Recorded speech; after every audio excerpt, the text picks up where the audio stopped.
This conference will now be recorded. So as far as the project details are concerned for this project, you can see here a map of the project area. On the right hand side, you have Main Street to the east, and on the left hand side, Summer Street to the west. That's the extent of where we're replacing things on Harrison. The pavement replacement will include the Summer Street intersection at Harrison. We will jump over Madison Avenue, and then we'll also be replacing pavement on 8th Street and Dunham Street, where we're running some fairly deep storm sewer. We are running a new dedicated storm sewer line in this area. You guys may have heard some of the things about the detention pond we're planning behind James Madison School.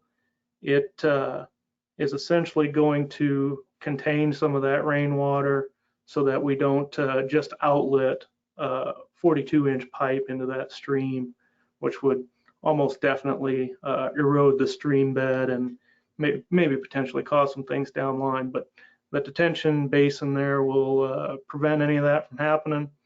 What this new storm line indicated in blue here allows us to do in the future is perform all of our sewer separation essentially in this block of neighborhood. As some of you probably well know, we are under a consent order to separate all of our combined sewers. It is currently combined in this area, but this new trunk line is sized so that, in the future we can grab, storm intakes adjacent to the line and separate that area of town.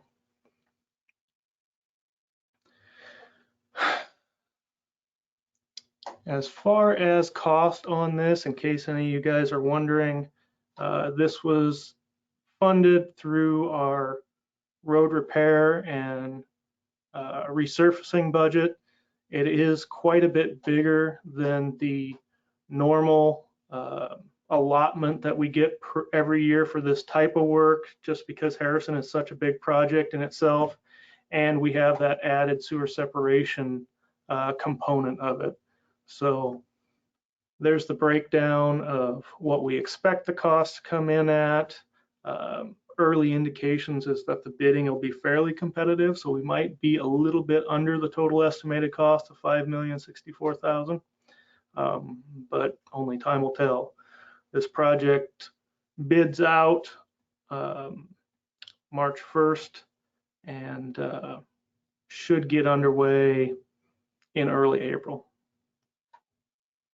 As far as the phasing and what this is going to look like for everybody involved that's adjacent to the job, the first phase, as you can see here, is the detention basin, Dunham Street, and 8th Street. Harrison will remain open while all of this is getting done. I'll talk more to phase 3 in a little bit here, but if we get a contractor that has a lot of manpower and wants to get going on all of the things at once, we will most likely allow them to do phase 3 and phase 1 concurrently, which I'll again talk more about phase 3 in a little bit.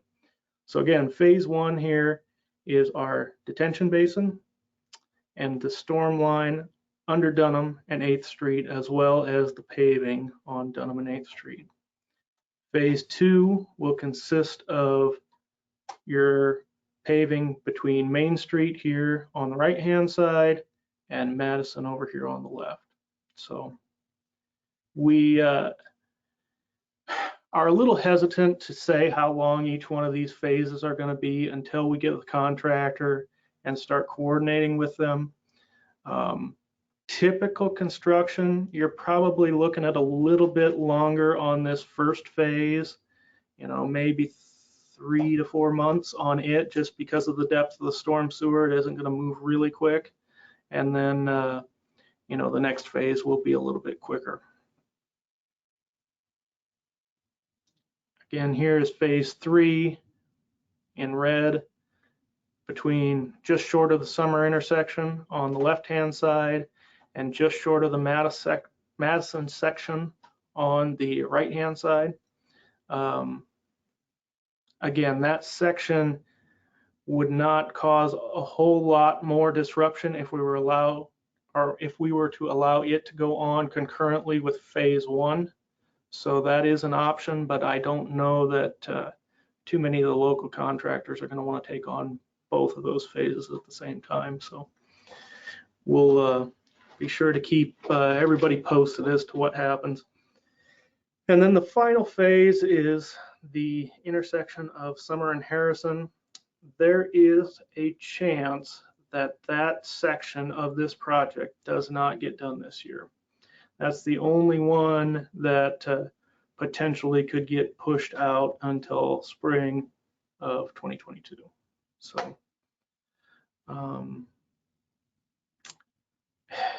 during all of this phasing, we'll get to that. This is what you're going to expect, and I'll turn it over to Steve Hartman in just a little bit for more. But you can see here that we're tearing out the driveway approaches up to the sidewalk. If anybody wants to have their name given to our eventual contractor to potentially do some concrete work for them while everything's down, we will pass that along. But again, it's not going to be any kind of contractual thing between the city and the homeowner. We'll just pass your information along, and if you can work something out with the contractor, that's fine. But that's how we've done that process in the past. So I'll turn it over to Steve Hartman to go over what you guys can be expecting through the construction process. All right, very good. Does the microphone work? Yep, I can hear you fine, Steve. Okay. Well, what we're looking at in this slide is a picture of the construction activity, I would say midway through progress. Again, as Jesse said, the entire roadway is going to be removed, as well as the driveway connections and the sidewalk connections. And in this picture, what you see removed for driveways is that portion between the sidewalk and the street, and that portion will get built back, new construction by the city's contractor. And you know, when Jesse was commenting about individual contracts, that would be beyond that sidewalk section if you were interested in additional work. So again, we're looking at a phase of the project when obviously things have been removed, underground utilities have gone in, the dirt grade has been graded out to its final state and mostly compacted here. So at this stage, what's left to do is a layer of sub-base crushed rock, and then obviously the concrete paving. It's hard to see in this picture, but shows up a little bit on the left-hand side. The parallel public sidewalks are left in place, and that will be the situation on Harrison as well. That's pretty much going to be the limit of the construction, but the road will be closed to all vehicles. It will be closed to your personal vehicles. We do coordinate with the bus services, and we do coordinate with emergency services so that they are aware of these closures and that they know that their access is going to be a little bit different if you need those services either on adjacent streets or from the alleys. We don't show any storm sewer construction in this picture, but as Jesse said, the portions of the project on 8th and Dunham do include, I would say, more storm sewer or deeper storm sewer than the Harrison portions of the job. And just one other comment on the Harrison project, we've got about 40% of the properties, the adjacent properties, that will be impacted. In other words, your driveways are connecting to the street and you will be impacted just like this picture shows. 60% of the properties approximately have their drive access either from the alley or from the various cross side streets. Go on to the next one.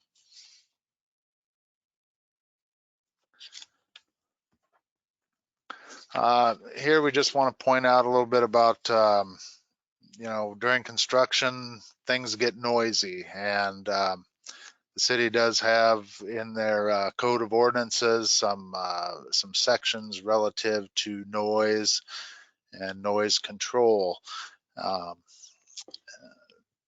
What we're going to do, we're going to limit that contractor's noisy operations, if you will, to 7 a.m. to 10 p.m. And that's not to say that they're going to be out there working those kind of hours every day. Typically, you'll probably have construction activity from 7 a.m. until 5, 6, 7 p.m. on a good summer day. But we do want to bring up, I guess there will be a few occasions after a concrete street gets placed and poured and it has some time to cure and gain its strength, and they have to come back in and saw the joining in. And so I guess we want to make you aware that there will be minimal occasions when that contractor may be out there later than 10 o'clock to get those joints sawed into the pavement to prevent any cracking.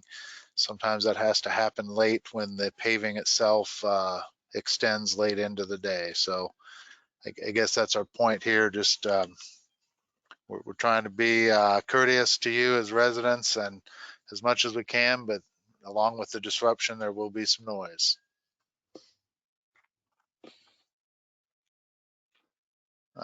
Jesse, I think you mentioned this earlier, water services.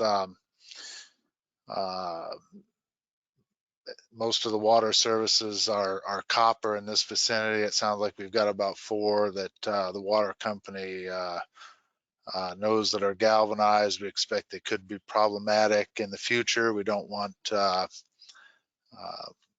any of these underground services creating problems underneath a new pavement structure. So water company is going to be coordinating with the 4 of these locations where they know about the galvanized services.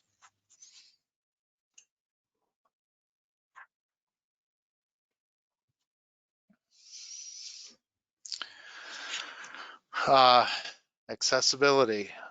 We talked a little bit about the vehicles will not be allowed in the street in front of your homes when that phase of construction is underway. So vehicle wise, we're going to need to have you utilizing the side streets and the alleys for access. You won't be able to park in the alleys unless you have a driveway or a garage off of the alley, but you will be able to park on the side streets. And in some cases, that's going to create a little bit further distance to gain access to your home, either, through the front door, back door, whichever means you use. So if you have accessibility concerns and you believe that you may not be able to navigate from these side streets to get into your home, then we ask that you contact us and we can coordinate with you on what we can do for options to make sure you can get to your home. And my contact information is listed there. And again, any of us can visit with you on those concerns when we give you the contact information at the end.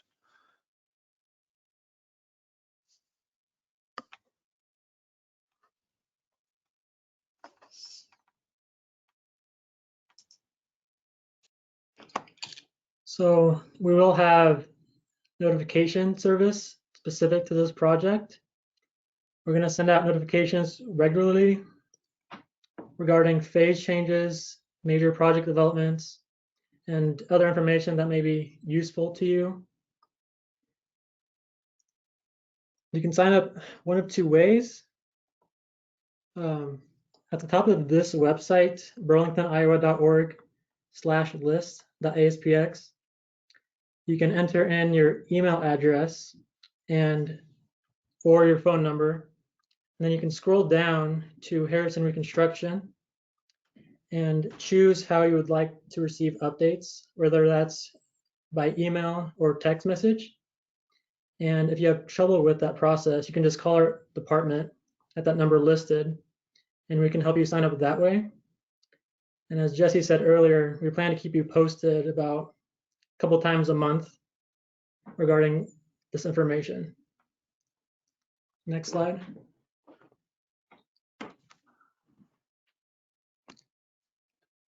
As far as right-of-way conflicts, if you don't know what that is, it's city property, and it typically consists of property between the back of the curb to the far side of the sidewalk on the house side.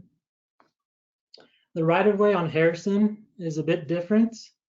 As you can see in the cross section, the right-of-way line pushes 4 feet past the sidewalk. And that'll create some conflicts, as you'll see on the next slide. Our paving equipment will require 3 to 4 feet of clearance behind that back of curb, which will create some conflicts. So next slide. All of the trees that are in that right-of-way on Harrison are going to need to be removed. And that process is expected to start within the next 2 to 3 weeks. Our forester will plant trees for those who are losing projects. And if you're eligible, you should have received this packet giving you more information about that.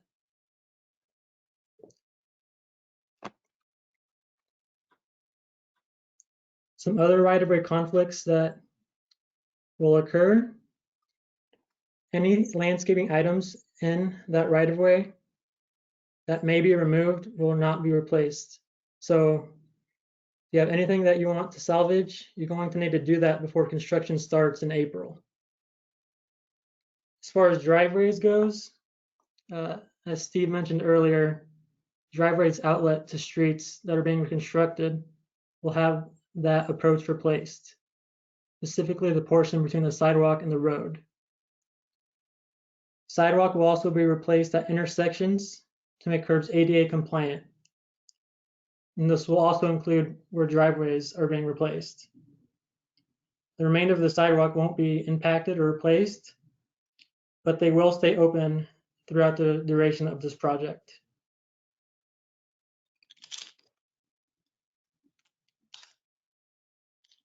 Okay, mail and trash service. We are making some attempts to contact the sanitation department and coordinate with our plans and specs so that anybody who is impacted by construction, say you usually put your trash bin out by the back curb, our construction contractor will essentially move your trash bin out to a central gathering location, collect that trash, and return your trash bin to your driveway. So if you currently put your trash bin in the alley, continue to do that, and they're planning on backing down the alleys and getting it that way. If it's an alley that is going to lose access, the contractor will grab it from that alley, take it to that collection point, just get it out there the same time you would on a normal collection day, and they'll take care of it. For those of you that usually put it behind the back curb, just put it at the end of the driveway near the sidewalk, and they'll grab it and return it to that location. As far as mail service, it doesn't appear that we're going to have too many conflicts from that standpoint.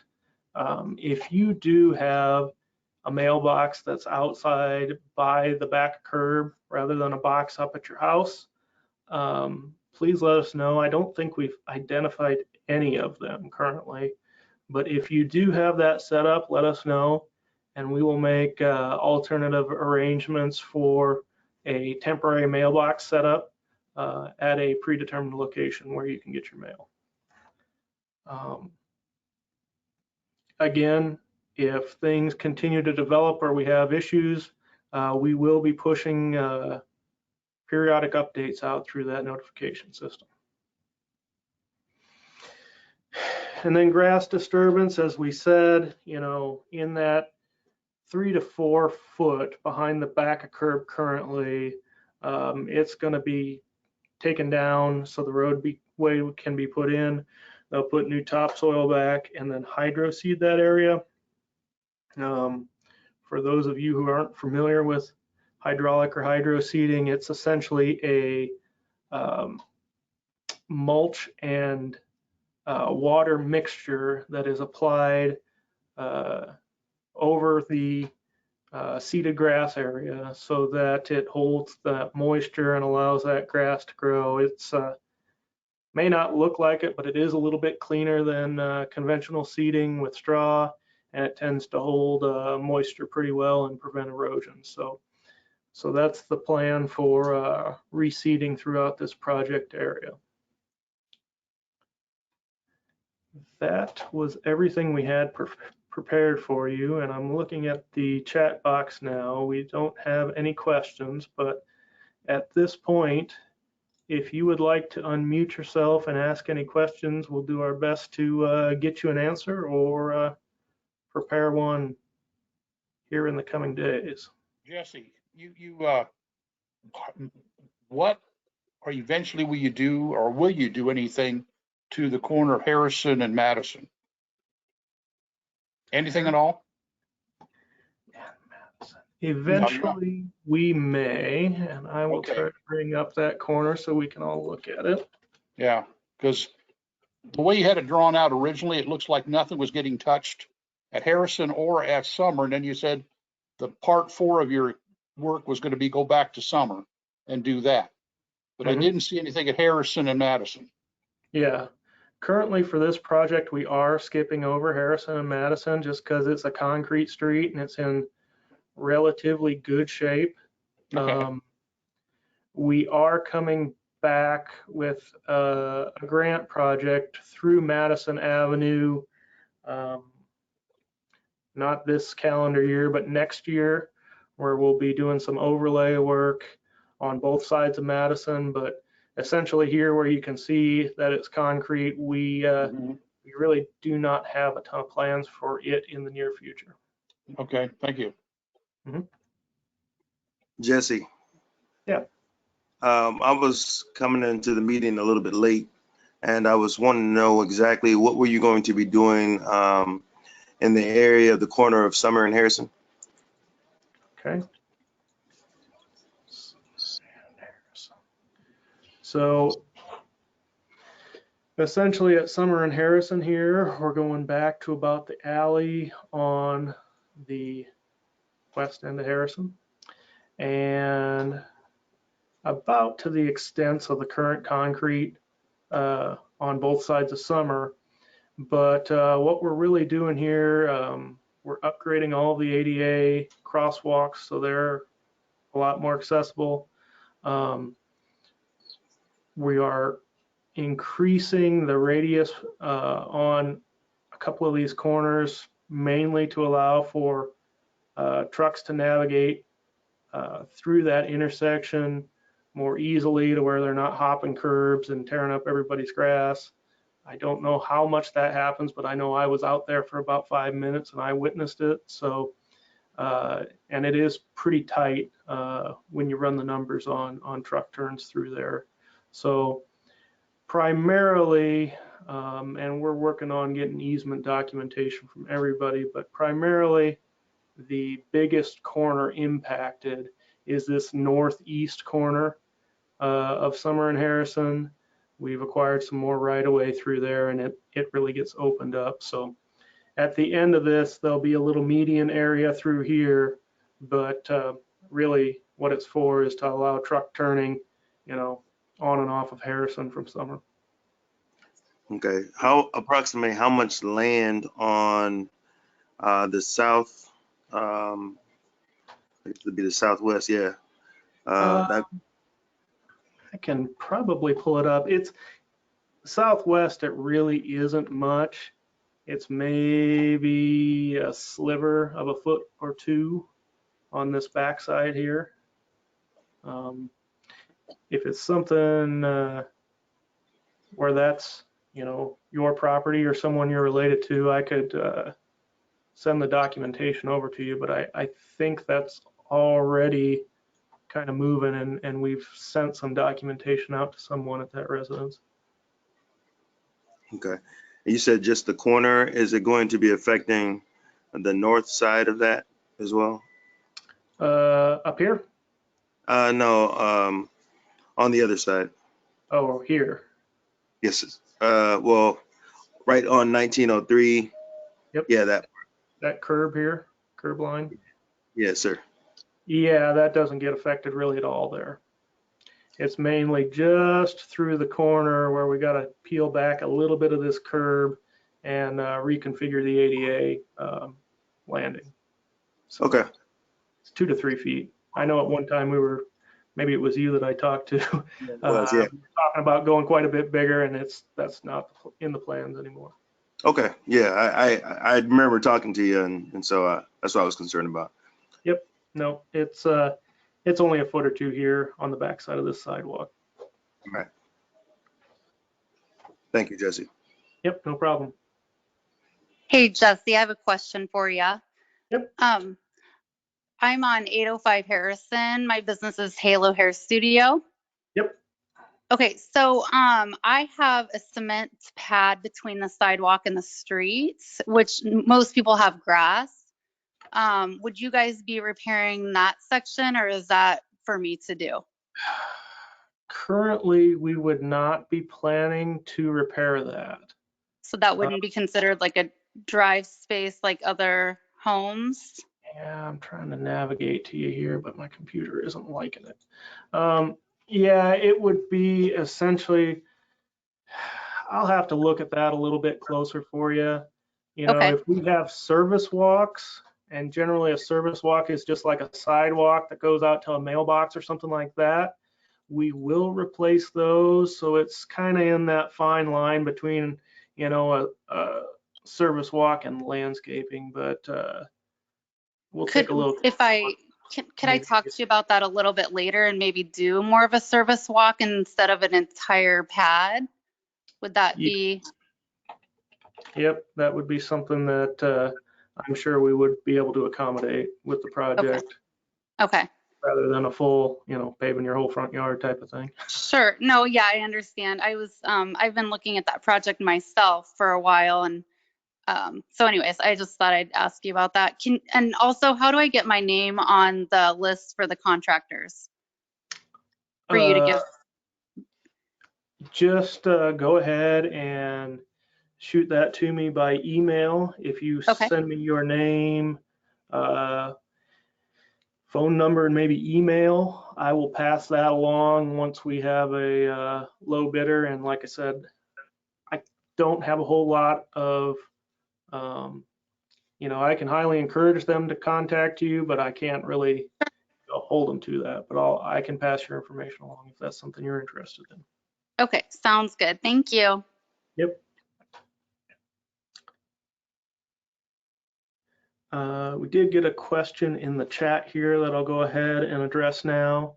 It said the last time a major project of this nature was done, my mother's water pressure was affected. If this is a repeat, what options does she have to get it repaired at no cost to her?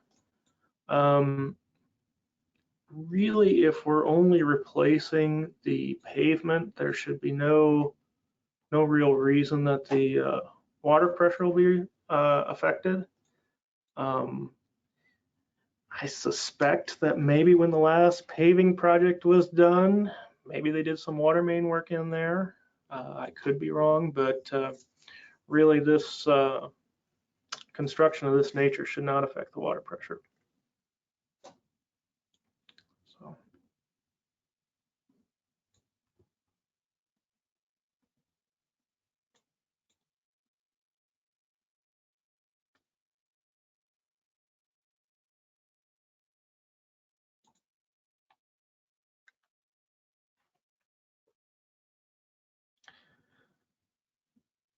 So again, if you have any questions for any of us, The number under my contact information is just a general number for the engineering department. You can ask for either Steve, Freddie, or I. And we can answer any questions that way, or if you want to email us directly, that'll work too. I also have Patrick Moore listed here. If you have any questions about trees or the replanting program that we're proposing, feel free to reach out to Patrick.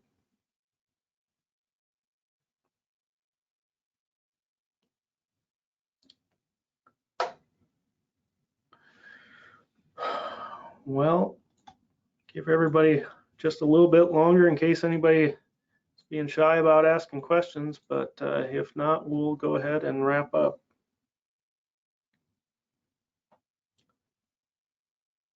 Okay.